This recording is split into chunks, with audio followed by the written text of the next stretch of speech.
পুরুষ মানুষ সহজে কাঁদে না, কারণ পুরুষের চোখে জল মানায় না। জন্মের পর তাদের মাথায় ঢুকিয়ে দেওয়া হয়, যতই কষ্ট হোক না কেন তোমার চোখে জল আনা যাবে না।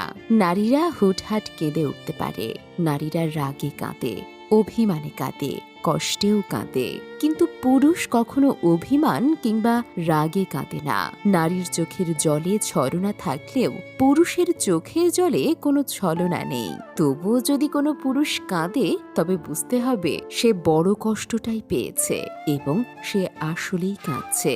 কারণ পুরুষেরা কান্নার অভিনয় করতে পারে না। পুরুষদের কান্নার দৃশ্য ভয়াবহ, পুরুষের কান্নার কারণ তীব্রতর হয়। তবুও পুরুষেরা কাঁদে। পুরুষ কাঁদে চার দেওয়ালের আড়ালে, পুরুষ কাঁদে বারবার ইন্টারভিউ বোর্ডে ব্যর্থ হয়ে সার্টিফিকেটের দিকে তাকিয়ে। পুরুষেরা কাঁদে সংসারের চাহিদা